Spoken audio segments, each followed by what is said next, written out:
Крокодил-бомбардировщик парил в воздухе, его металлическая чешуя блестела под палящим солнцем. Тень упала на пляж внизу.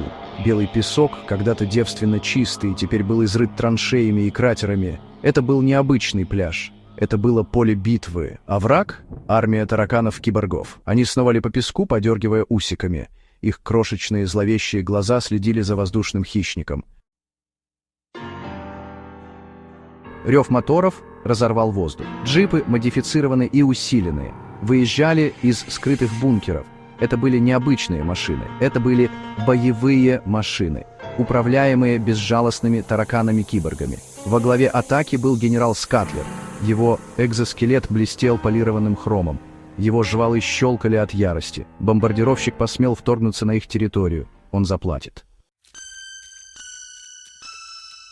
Крокодил резко накренился, совершив маневр, невозможный для любого естественного существа такого размера. Это было чудо инженерной мысли, сплав плоти и металла. Бомбы, маленькие, но мощные, отделились от его брюха и градом посыпались на пляж. Взрывы разрывали воздух, поднимая в небо столбы песка. Но тараканы были быстры, разбегались, искали укрытия. Генерал Скатлер, невозмутимый, командовал своими водителями. «Окружайте! Мы поймаем его в перекрестном огне!» Как раз в тот момент, когда джипы собирались обойти бомбардировщик с флангов, море взорвалось.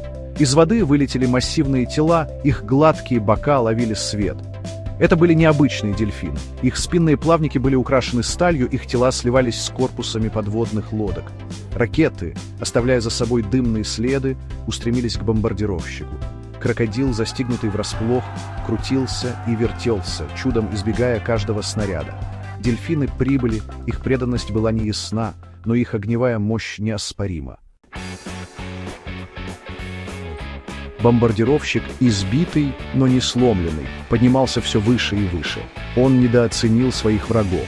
Это была не та битва, которую он мог выиграть, не сегодня.